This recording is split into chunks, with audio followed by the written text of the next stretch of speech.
Beklei eerder met 'n bodem vol ou ooms as met 'n 5-jarige wie se tubies nie in sirkels gesny is. Frek, magtig. Jep, definitief die regte besluit om die kinders te hê nie. Definitief. Wat het jy gedoen? Ons moet nou dadelik hierdie baba trek. Wat van jou bag? Wat van jou bag? Japes. Okay.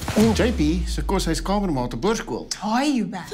En die ou het rondgevry op hoërskool. Regtig? Maar agter die paviljoen. Die Warback-kontrak is belangrik en ons het ons A-span nodig. As ons enigstens 'n kans teen dit wil staan.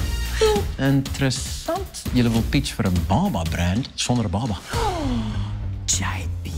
Dis hy. 'n Vars doek. En dis die laaste keer wat ek jou baba skoonmaak hierdie hele naweek. Het julle Ontmoet vir Henry. Ons baba. Jackie en JP het geen idee wat hierdie naweek op hulle wag nie. Okay,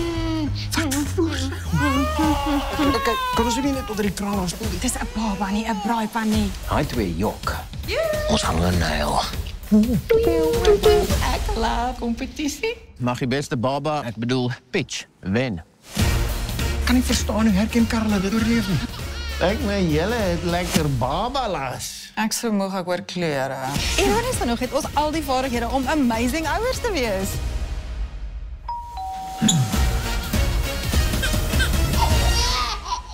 Dit is Pachau.